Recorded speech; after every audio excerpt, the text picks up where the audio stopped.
Hej og velkommen. Jeg vil lige prøve at fortælle lidt om mine tanker omkring børn, og børn, som har nogle diagnoser, og hvad det er, at jeg har for nogle tanker omkring det. Der kan jo være mange årsager til, at et barn kan have en diagnose. Det kan være, at det er blevet født med noget, hvor det måske er lidt forsinket. Forstået på den måde, det får måske en lidt vanskelig start på livet. Sådan at der er noget, der bliver lidt sværere for det, for at ligesom at skyde i gang. Men der er også mange børn, der i dag bliver mødt af nogle tilgange, fordi man rigtig gerne vil ens børn faktisk det allerbedste. Og det er jo rigtig, rigtig dejligt. Jeg synes, forældre de kan så mange ting i dag. De er så omsorgsfulde og meget, meget kærlige og tænker rigtig, rigtig meget på deres børn, og hvordan de kan gøre det bedst muligt for børnene. Så jeg synes, der er så mange gode ting ved det her forældreskab, som forældre de har i dag. Men der kan også være noget, som man også godt kan komme til at glippe ved i forhold til, når man vil ens barn så meget. Fordi når man gerne vil gøre det så godt for ens barn som muligt, så kan man godt få den der, at jeg vil gøre alt for mit barn. Forstået på den måde, at de bliver sat op på en pedestal, sådan at de måske ikke skal gøre så meget selv. Og når man ikke skal gøre så meget selv, så får man heller ikke en erfaringsdannelse. Og der er nogle børn, der går glip af nogle erfaringsdannelser, som jeg ser det. Der er nogle børn, der mangler at finde ud af, hvordan det er at være et lille nyt væsen, som skal lære noget helt fra bunden af. Fordi når vi nu er os voksne, vi har en masse erfaringer, fordi vi har prøvet noget forskelligt, og vi kan udtale os om noget på et erfaringsgrundlag, fordi vi selv har prøvet noget. Og det glemmer vi måske nogle gange som forældre, at børnene har ikke det erfaringsgrundlag. De skal simpelthen selv have lært noget. De skal selv igennem noget for at finde ud af, hvad er det egentlig, jeg selv kan som barn? Hvad er det, jeg magter? Hvordan er det, jeg gør tingene, når jeg bruger mine hænder? Når jeg bruger min krop? Når jeg gør noget på bestemte måder? Så lærer man nemlig noget. Alle de erfaringer, det er noget, barnet bliver påvirket af i sin udvikling. Fordi børn, de skal nemlig have udviklet deres eget selv. Og deres eget selv, det består af nogle flere forskellige faser af selver, som man skal igennem. Og den første fase, man skal igennem, det er det her med, at man skal lære lidt sig selv at kende. At man finder ud af, at man har en krop, og hvad er det, man kan med den her krop her? Og hvad er det for nogle behov, man har i forhold til at mærke sult, og mærke mæthedsfornemmelse, og mærke, at man fryser, og at man sveder. Det er sådan nogle ting der med at man mærker noget omkring sig selv. Og det er det første lag, man rigtig skal igennem for at udvikle sig. Det er at få styr på nogle af de her ting. Det kan godt være, at man kan hele tiden blive bedre til at udvikle sig med at bruge sin krop. Men hvis man nu bliver born meget som barn, så kan man altså ikke, så får man ikke ret meget erfaringsdannelse med at gå. Fordi man ved ikke, hvordan det er. Skal man gå hurtigt? Kan man gå langsomt? Hvad kan man falde henover? Hvornår er det, man skal løfte benene ekstra højt, for at man ikke lige pludselig tipper et eller andet sted, og så ligger man der bare fladt ned. Så der er rigtig, rigtig mange ting, man kan lære igennem at bruge sin krop. Og når man har lært at bruge sin krop, altså først, så skal man selvfølgelig starte med at det spæde barn, eller det lille barn, det holder hovedet, og så ruller det rundt, og så begynder det at krybe og kravle, og så går det. Men så begynder det jo også at kan hoppe, og det kan hoppe på et ben, og senere kan det cykle. Og sådan er der nogle ting hele tiden, man kan udvikle sig på, og som barnet udvikler sig på. Men det kræver altså, at barn det kommer igennem nogle ting. Og det gør også, at når man lærer at gå, så falder man også. Det gør børn, de lærer at gå, så falder de. De falder, og de mærker også, at de slår sig. Og det gør ikke noget, fordi man må godt kunne mærke, at man slår sig. Så kan man selvfølgelig blive trøstet, og hvis man slår hul på knæet, kan man også få et plaster på. Og det er rigtig god omsorg at få de her ting. Men det er altså også en erfaringsdannelse, at man ligesom finder ud af, hvordan bruger jeg den her krop? Hvad kan jeg med den? Hvad skal der til, når jeg falder? Hvordan rejser jeg mig så op? Skal jeg stå på 4 ben, eller ikke 4 ben, men skal jeg op og sådan stå og kravle, eller hvordan er det, jeg rejser mig og kommer op igen? Det kræver nemlig også noget. Eller skal jeg holde ved noget, for at jeg kan komme op og stå? Alt det her, det gør, at barn det kommer igennem erfaringsdannelse med at bruge sin krop. Og jo mere krop, jo bedre. Fordi jo mere krop, jo mere bliver man også udviklet herop i hovedet, altså i hjernen. Og det er jo i hjernen, der styrer os på alle mulige områder. Så det her, det er det første selv. Så kommer vi igennem nogle andre former for selvets udvikling, som man skal igennem. Og det er også noget med, hvordan man interagerer med andre mennesker. Hvordan er det, at barnet lærer at aflæse andre mennesker? Fordi det skal jo have lært at aflæse nogen.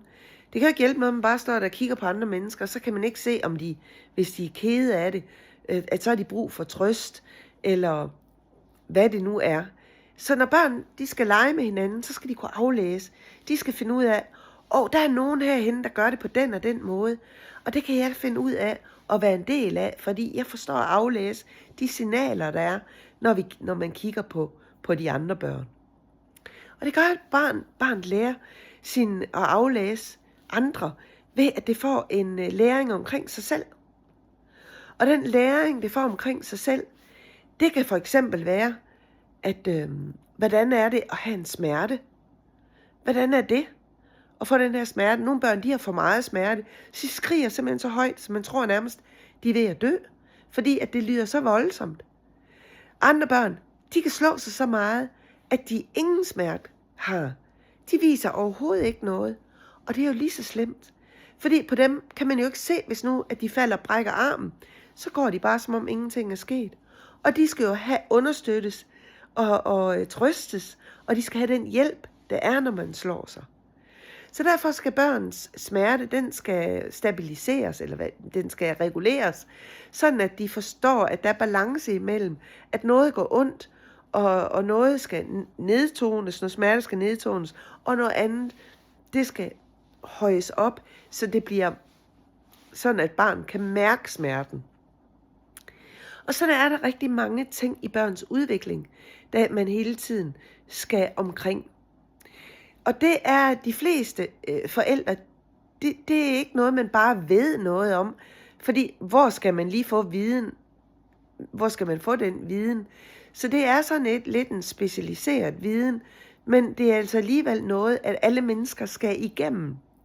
Og hvis der er noget, at man ikke lige tænker over selv som forældre, og så misser det i børns udvikling, så kan det faktisk få nogle følger, når barn det går hen og skal udvikle sig. Både mens det er barn, men også når det bliver ung, og også som voksen. Fordi der er noget, man simpelthen skal igennem, for at have udviklet det her.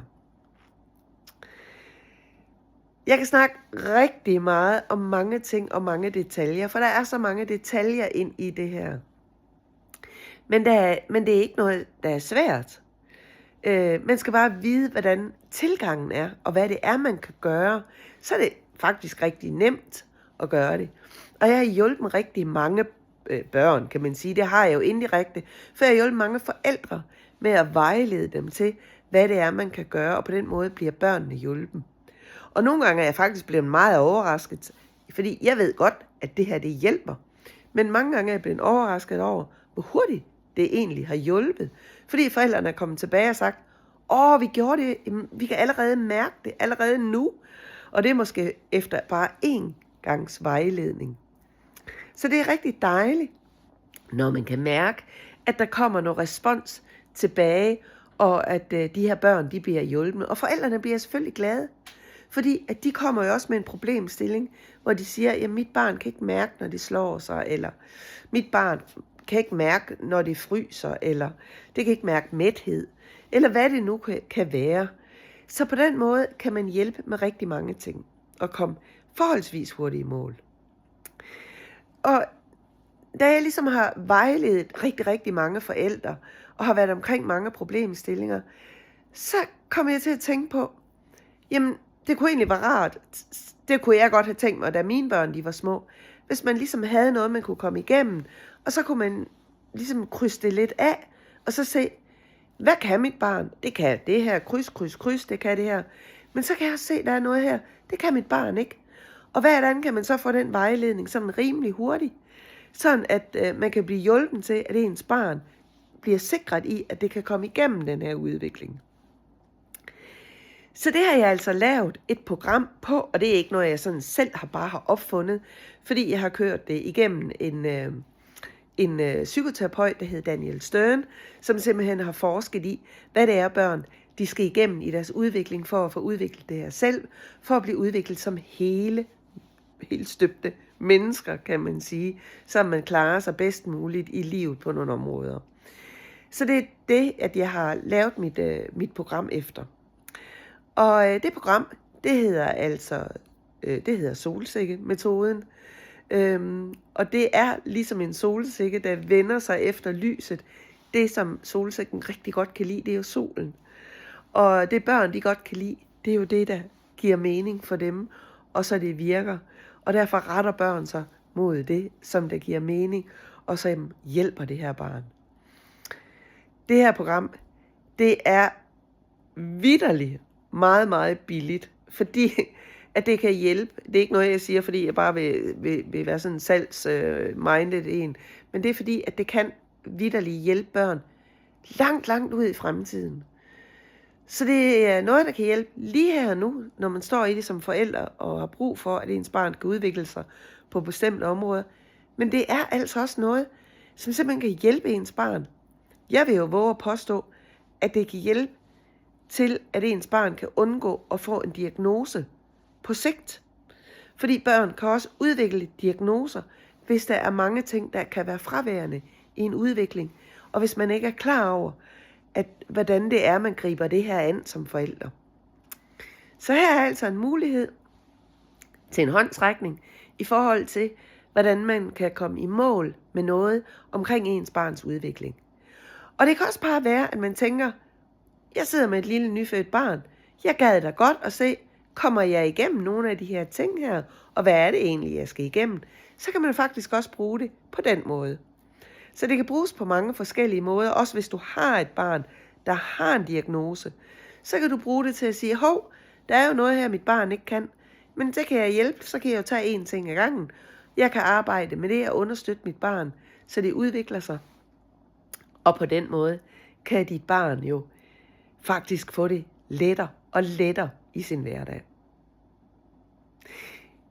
Ja, det var ordene fra mig. Det var sådan nogle tanker, jeg lige sad med lige her nu. Og når jeg sidder og kigger på, at jeg filmer mig selv, så kan jeg se, at jeg har sådan noget genskin i mine briller. Det er virkelig irriterende. Jeg ved ikke, hvordan jeg lige kan få det væk. Jeg skal dreje hovedet på en bestemt måde.